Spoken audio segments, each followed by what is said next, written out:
get this going for Tiffany.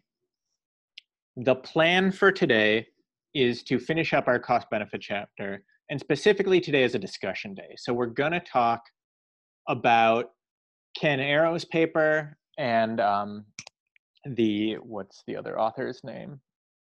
The Kelman critique of Ken Arrow's paper.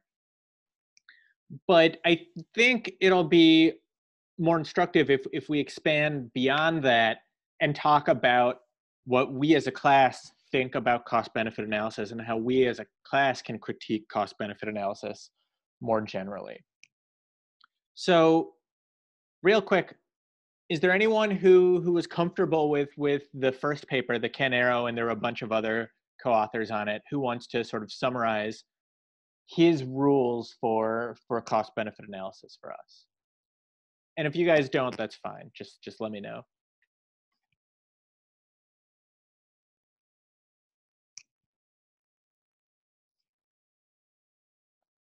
Okay, so it sounds like we don't have any volunteers. That's fine.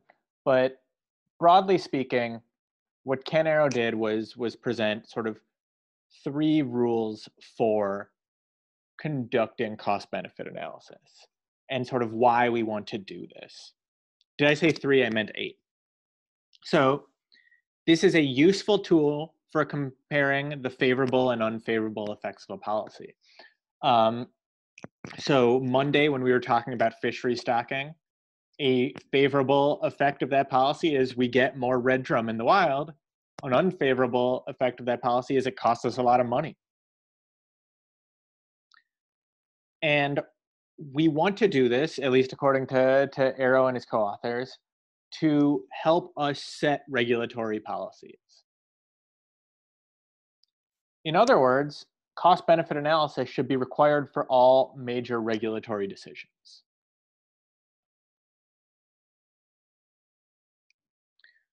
But he notes that there's certainly costs and benefits that either we can't consider or that we need to consider beyond such analysis.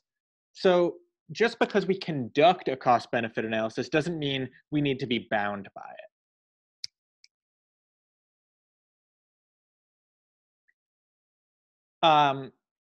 He said that both benefits and costs should be quantified when possible. So again, thinking back to that fish restocking program, how do we measure, how good it is to have fish in our local ocean? And he also notes that when conducting cost-benefit analysis, if we can have our analysis reviewed by external parties, it'll both make us more accountable and add credence to what we're saying. The other way to add credence and accountability is by working from a set of core assumptions. So if we all have an agreed upon discount rate, or we all have an agreed upon value of statistical life, then working from that agreed upon value will lend both credence and accountability to our analysis. But a good cost-benefit analysis will add complexity and nuance. So going back to step 4, cost-benefit analyses shouldn't be binding, in part because there are things that we haven't considered, there are things that we might not be able to consider. To the extent that we're considering a bunch of things in our cost-benefit analysis, we should be able to add nuance to the discussion. Questions so far?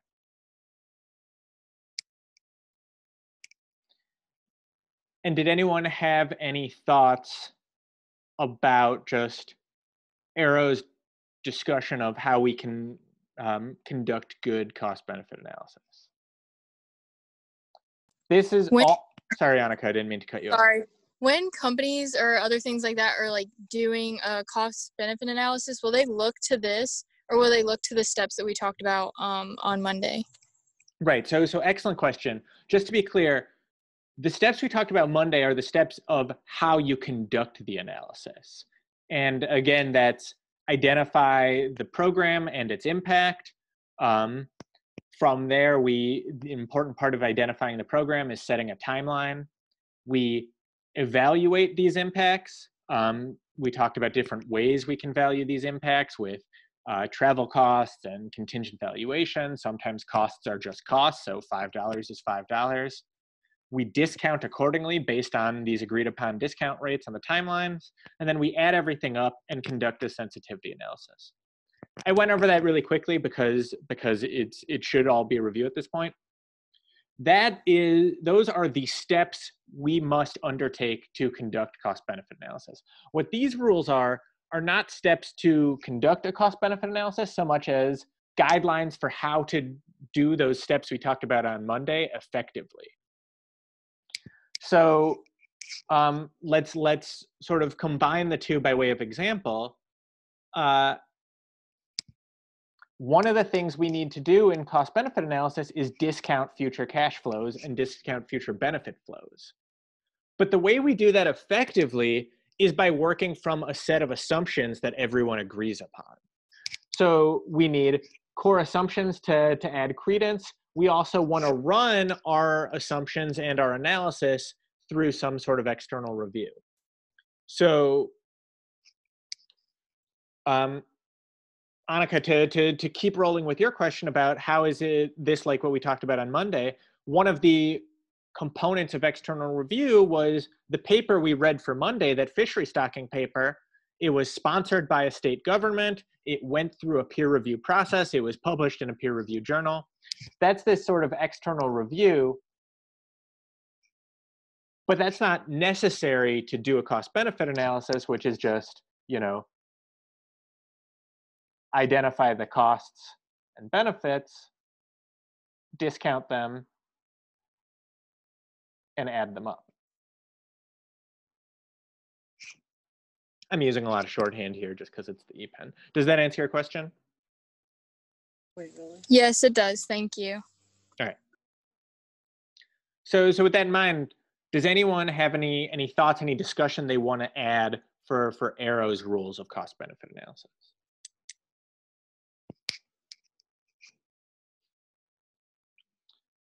So our next reading, and again, all we're doing right now is reviewing the readings. We'll open it up for more general discussion in a second.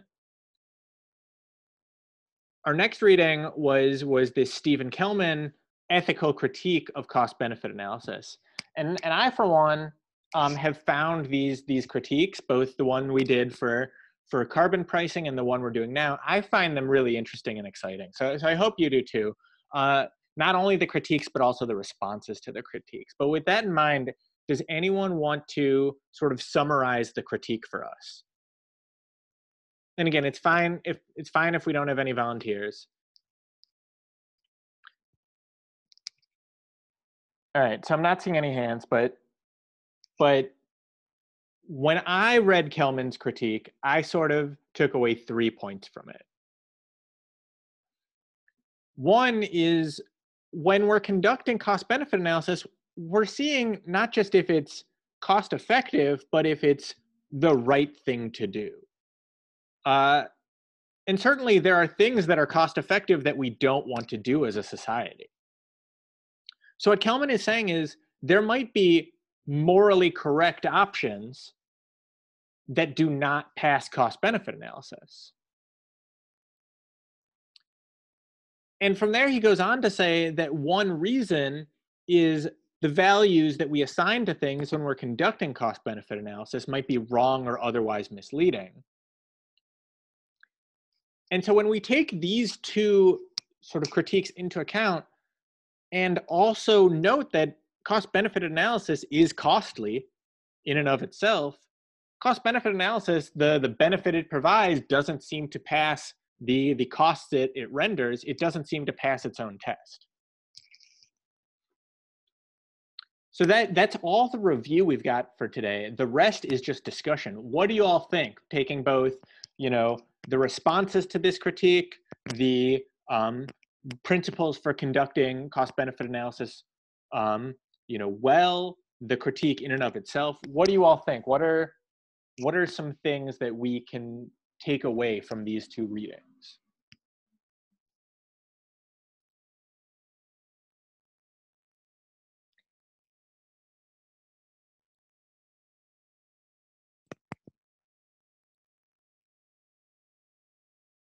Anyone?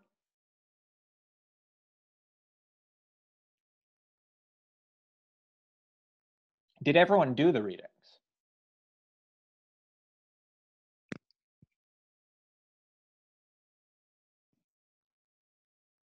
Or put differently, did anyone not do the readings?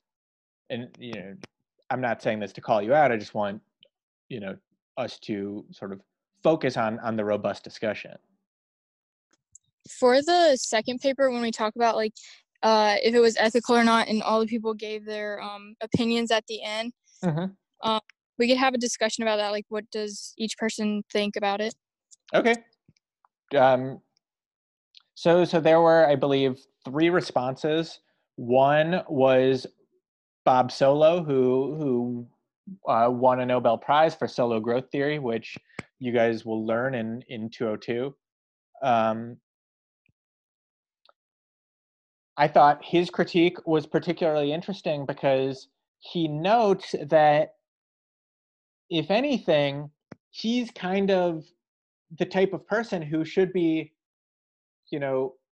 receptive to Kelman's argument, but he found it very misleading for a couple reasons. Does anyone remember what those reasons are, or did anyone agree with Bob Solow that Kelman's argument was misleading?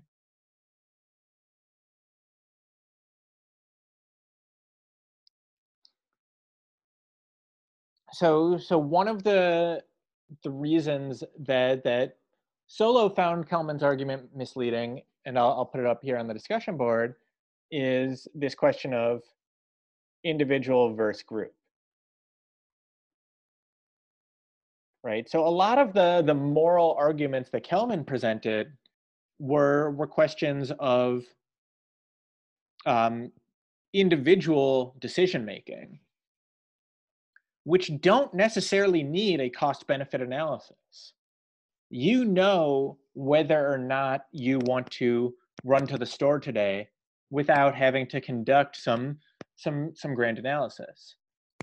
But group decision, in particular decisions mandated by the government, require cost-benefit analysis because they impact a great number of people and really sort of emphasize trade-offs that impact one person compared to benefits that impact another. So when we look at cost-benefit analysis, one of these key discussions is for whom. So Bijou, I'm not calling you out, but one thing you've brought up in class many times before is this concept of stakeholders. Yes. So when we're looking at Kelman's response to cost-benefit analysis and then some of the critiques of that response, one thing to keep in mind is Kelman doesn't really address the idea of stakeholders. So what do you guys think of that?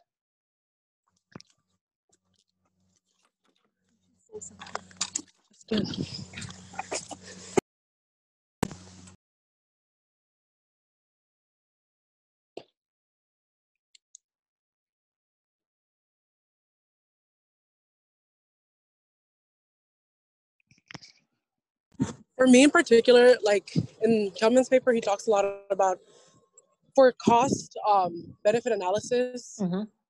In the end, it's about savings. And so the whole purpose of conducting this analysis is to figure out which decision or choice would have the most optimal opportunity to save. And if there isn't a focus on the stakeholders, then we're not then analyzing that end all, is this person saving or is this group saving? Right, exactly. And I think to build on that, the broader question and sort of Bob Solow's problem with the Kelman paper is you might have a policy that benefits group one while costing group two. So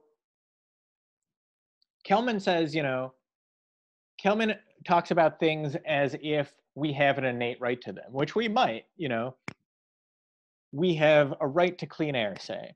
and asthmatics require more clean air than other people, or cleaner air, I should say. So let's talk about a policy that benefits asthmatics. But what if the problem with that policy is such an undertaking is maybe anti-business, for lack of a better word, and costs 1,000 people their jobs? What Sola was saying in his critique of the Kelman response is that when we're considering these trade-offs, we need to consider sort of how they might impact disparate groups. And Kelman does not address different groups in his response to cost-benefit analysis. There were some other critiques of the Kelman response. Does anyone want to go into one of them?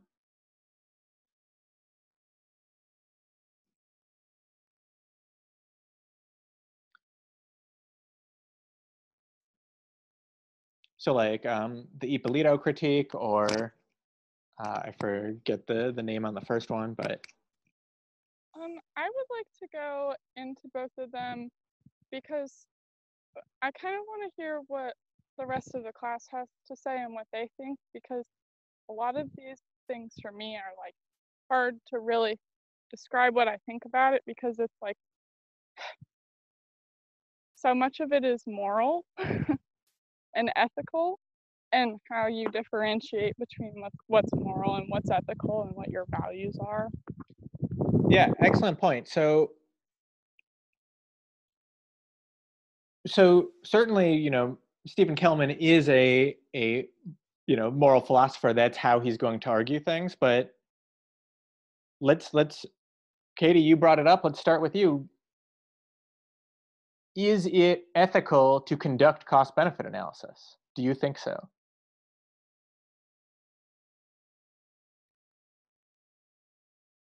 And we'll go around the table. Can you hear me? I can now. Okay, I don't really know what just happened. So did you say, do I think it's moral or ethical? For the purposes of this class, this is not a philosophy class, this is an econ class. Let's assume those mean the same thing. Okay. To me, it is, yeah. Because I think it gives a concrete idea of a benefit, rather than if you didn't use it. I feel like it would be a little bit more kind of like hypothesizing. Okay. So, you know, it gets to that arrow point. We want to lend credence to our analysis. And we do so with, you know, agreed upon values and agreed upon techniques. Annika, what do you think? Is it, before we even get to other people, is it ethical to conduct such an analysis? What do you think? So I agreed with the paper of that Kelman, like, they should have a safe working environment, just because I feel like, I don't know, those are my personal ethics, but you're going in and you're putting in the work, and you shouldn't have to worry about what's going on around you. You should be focused on getting the job done more than anything else. Okay, so I hope I'm not misrepresenting your views here, but you think there should be some sort of inalienable rights? Yes, so like, you have a right to a safe working environment, you have a right to clean air, you have a right to be in, I don't know, in any situation where you are deemed safe. Okay, and we'll come back to that. Grace, what do you think? Is conducting a cost-benefit analysis even an ethical thing to do from the get-go, before we get into some of the nuances of it? I think it's ethical to an extent. Like, I think it's ethical to conduct the analysis. Now, how you act upon what you find, I guess, is where my questions lie. Because yes, this gives environmental issues an economic meaning to it. And like, if you consider like let's say, like what Annika said, like if you're in an unsafe working environment, if that's considered like a failure within the market, then it puts it into perspective for others, I guess you could say. But I think it's ethical to conduct the analysis. Just what happens after that is questionable. All right. Christina, what about you? Oh, sorry. Oh, no, go ahead. Can I push back in the sense that and this is something that he talks about in the paper in one of the paragraphs, is that by stating that people have the right to these safe conditions, whether it is a government or God, that we are then ascribing responsibility to another person, and that in itself, I think, is unethical. And that's just how I see it. I don't know if anyone else. Right. So I think that was what you're referring to. It sounds like is not the Kelman response, but the responses to Kelman, which, you know, rights are what we're concerned in this class. You know, property rights, rights to safe work environments, clean air, because exercising those rights might necessarily infringe on someone else's. So I'll put whose rights and whose responsibilities. Does that represent your pushback? Yes. Okay. So Christina, what do you think?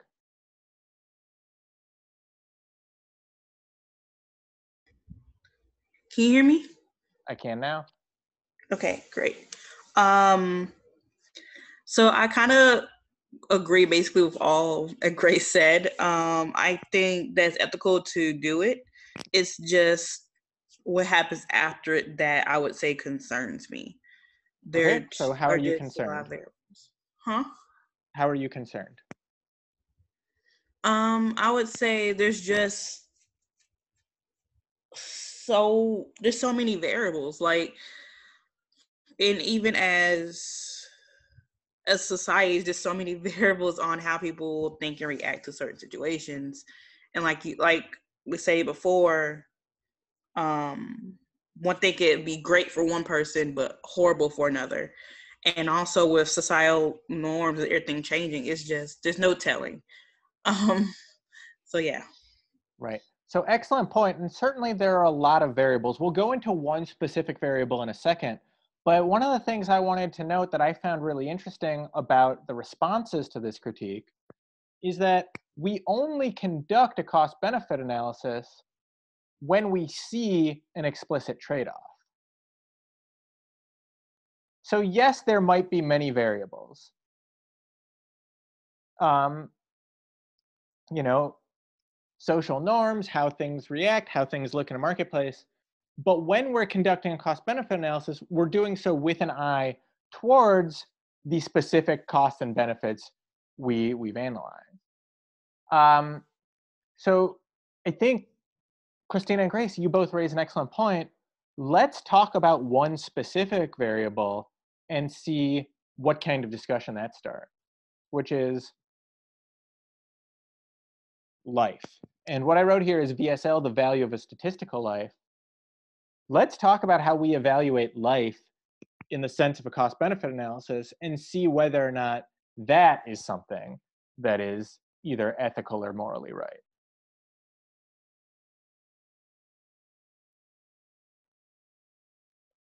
So let's go around the circle again. Anyone want to start us off?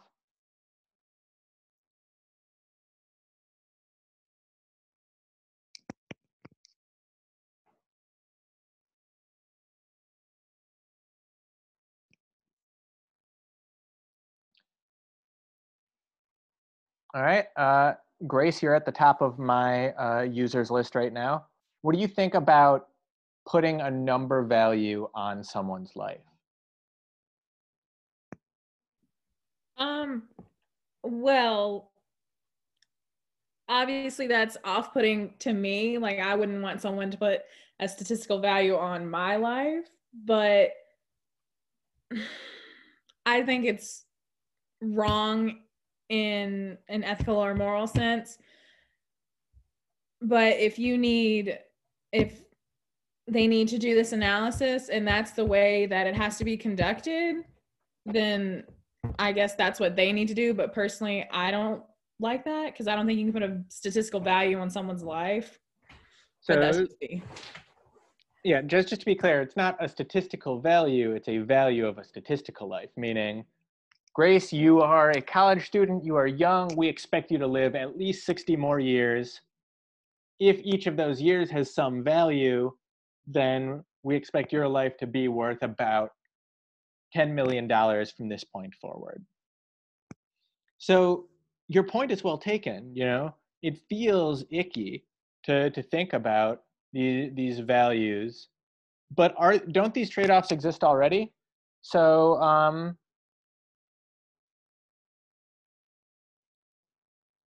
Katie, you're on the writing team.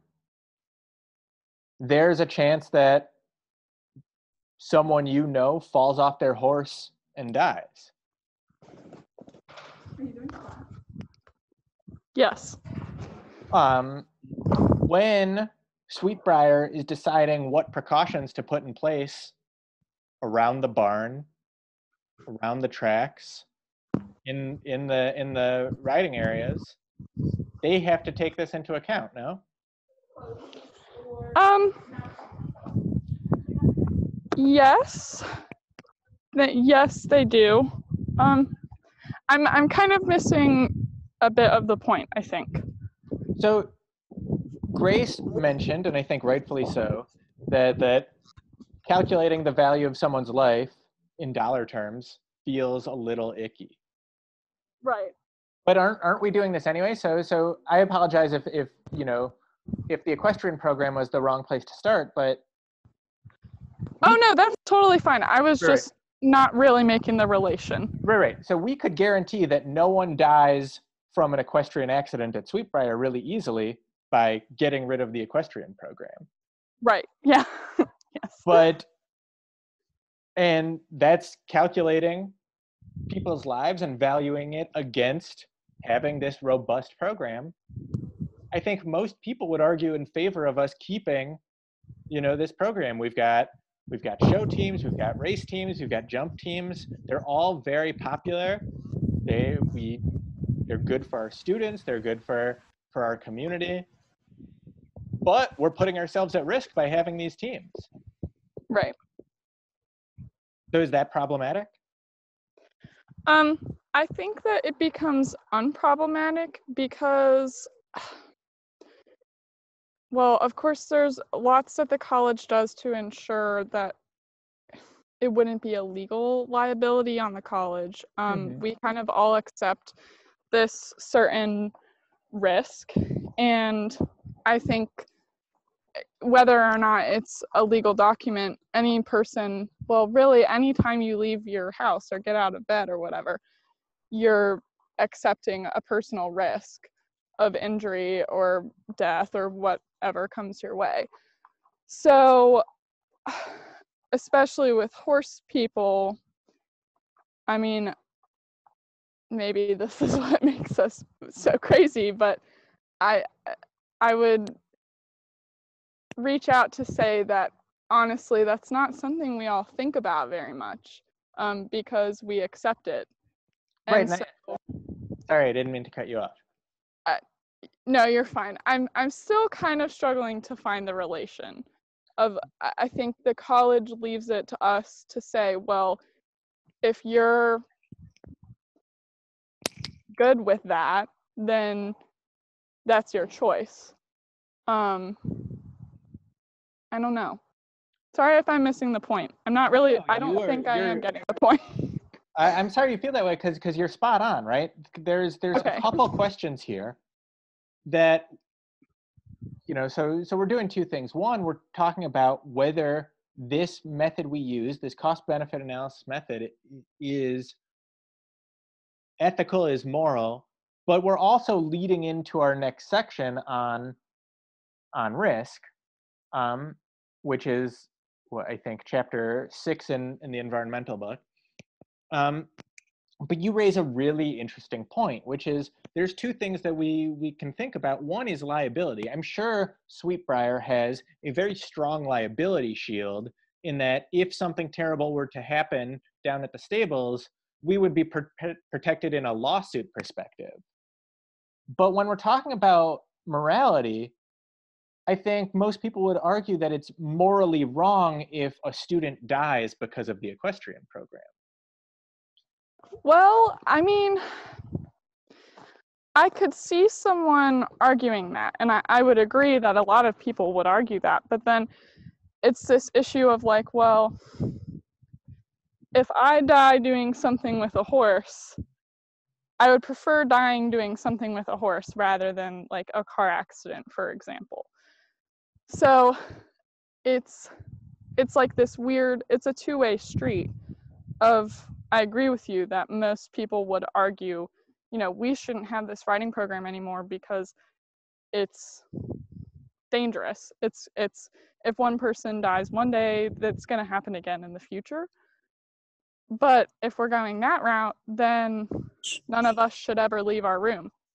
Right. So I think it's not that we're arguing we shouldn't have it because it's dangerous. I think it's what I'm saying is it is dangerous, but we've conducted some sort of cost-benefit analysis, trading off the fact that people could get injured, the fact that people could get hurt, with the benefits that the riding program affords us, you know, athletics and prestige and, you know, happiness, for lack of a better term. But then are we not insinuating that the issue of morality is that someone died? I don't understand your question. When you said that, okay, we use Sweetbriar in the equestrian team and someone died, but then it sounds like you're saying then that the issue is that someone died, and so therefore that's the morality issue. Is that in pursuing having an equestrian program, someone died, and therefore them dying is the moral issue. Yeah, so what I said was my inkling, my suspicion is that people would view it as morally wrong if we were to lose a student. Yes, which is to also say that the issue is that dying is morally wrong. Well, not dying, but losing a student due to, right? Everyone dies, but losing a student due to an accident, people would say, is a net bad. But such a thing is a true and real possibility. The question is not whether it's good or bad to lose students. Certainly we don't want that happening. The question is about cost-benefit analysis, right? We have someone here saying that cost-benefit analyses are unethical or immoral because there are these strong assumptions that we only take actions when benefits outweigh costs, and in some areas such as health and safety, there are actions that are morally right even if the benefits don't outweigh the cost. That's what Stephen Killman's saying, right? So one of the questions that falls out of that is how we look at how we value life. The value of a statistical life. And so the question is, certainly Sweetbriar has placed the risk of an accident times the value of your life at less than the benefits of a riding program.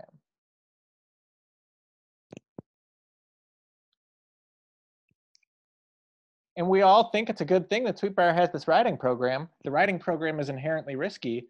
Is there anything wrong with conducting this analysis? I'm going to clean up the slide if that's okay with all of you.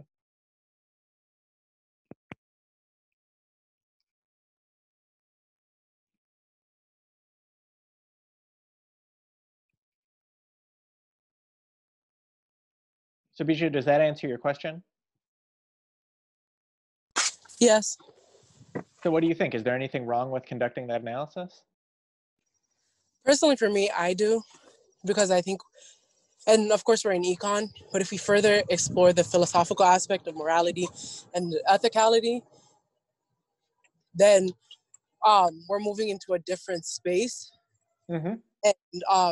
And that is more a relationship to self and others, and we're going into phenomenology and epistemology, and becomes more philosophical in the sense that, like, how I view death and whether losing a student really, I could say that losing a student because of this program is in itself like natural, like it is normal. That is a cost that we're willing to have because it is part of the process of life, versus looking at it as if we lose a student and we would have to do away with the program. So I had some trouble following your line of thought there, which, you know, is a comment on me, not you, but are you saying we shouldn't conduct cost-benefit analyses? I'm saying more that cost-benefit analysis is not something that we can use for every single kind of decision or choice that needs to be made. Well, especially made in regards to people. I think it is useful, but I don't think it's useful for the context of every single situation or many situations that it could be used for. For example, the equestrian. So what you're saying is it's not a universal tool, and certainly that's true, right? Tools only, you know, provide. You only want to use the right tool for the job, but is it not something that we've done with the equestrian program? My issue is that it's being used to determine the value of human life. And maybe that's a better way of putting it, is it's maybe, yes, utilized in the equestrian program, but I don't think it's utilized in trying to analyze the value of a person's life. You don't think it is in practice, or you don't think it should be? I don't think it is in practice, in the sense that, like, Sweetbriar will sit down and say, our goal is not to lose 3 people this year, or our goal is to use 3 people this year, and this is the benefit and cost analysis of it. Okay, so first of all, Sweetbriar absolutely did that. Look at our current situation with opening during COVID, right? We have a projected illness rate, which we're already past, by the way. We have of illness, we know the fatality rate, right? We knew that if we open under such and such circumstances, we're going to, so many people are going to get sick, and of those people who are getting sick, such and such percentage will die. That, like, so I'm talking more so equestrian, not right, like. I would like to give some input on the equestrian part. Please do. If I can. So I do have to disagree also, Bijou, because in my opinion, whether or not they're actually sitting down and doing a legitimate cost analysis every single day, they are doing that mentally, whether they know it or not, when they make decisions on which horses to put us on. And what I mean by that is, this is going to sound terrible, but I know or feel that there's a certain valuation on my life that's different from someone else's. And this is true for most riding situations that I'm in, not in just Sweetbriar or equestrian, but because I am consistently put on more difficult horses or problem horses, or horses that need someone who's willing to take the risk with the skill level. So in my view, a lot of people are making a cost benefit analysis every day, especially with horses, in regard to life valuation. And I definitely think that some, whether it's conscious or not, some have a different valuation than others. Does that make sense? So what if we brought it back to, like, the original thing where we talked about we're doing this cost benefit analysis, well, in the context of economics, to save, which is usually to save money. And so if this cost analysis, benefit analysis is done, should it be that it is primarily to measure the cost, or is it to save human lives? Is it And what is our analysis then? Or should it be inclusive of both? Could you repeat the last part? I think there's some wind going on. If we're doing the cost-benefit analysis, should it be in the strict terms of economics and be about the monetary cost, or should it be about then human lives, or should it be a combination of both? Because then that would more determine whether it's ethical or not. Yeah, and I agree with you on that, and like what you said earlier about it seems weird to do a cost benefit analysis on a life, because it's not, like, I have to agree with you. I think it brings in more things than just economic thinking. Like, I think you get into especially philosophical issues and the difference between ethics and morality. And I don't know, like, I would have to say, I think maybe the reason this is so hard to discuss is because it's discussing a life and cost benefit analysis. But yeah.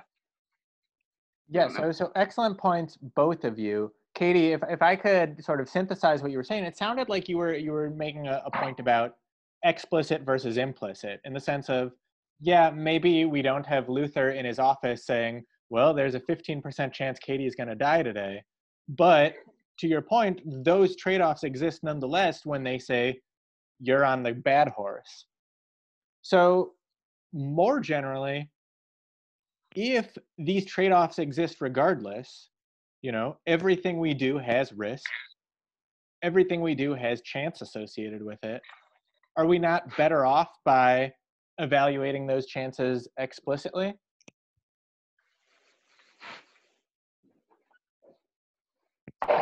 That's you can answer that, but that was to the group. Yeah, I'm not really sure. So yeah. All right, anyone else? And not sure is a great answer, you know. These are difficult questions to grapple with.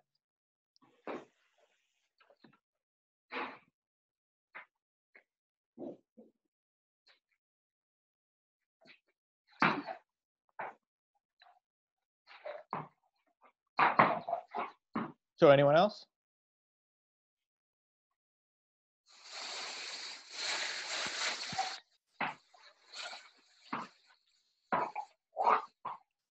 Okay. So we've got this question of whether we should conduct these analyses in the first place. And it leads into a bunch of different questions, you know, whether they're the right thing to do, what we do once we've done the analysis, whether even if we don't conduct them, where we're subtly or implicitly taking them into account. So does anyone have any upshot, any you know, punchline, any summarization to all this?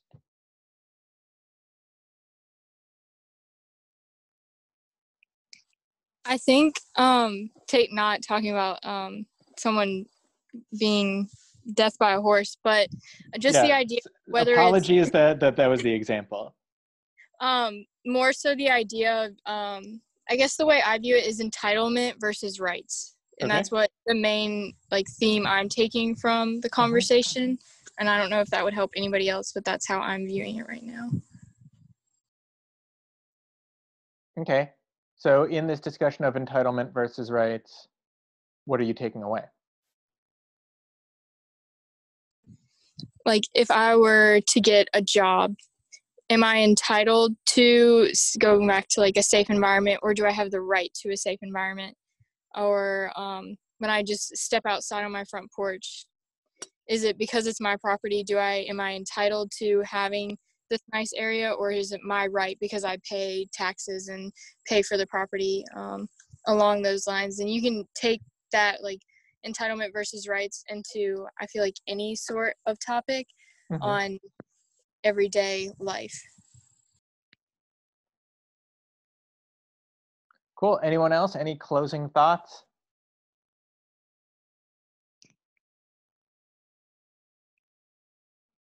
All right. Well, if no one has anything they want to add, that's it for this time. I will upload the first part of our next lecture video. I think we have an essay question that's due on Monday. So have a great weekend.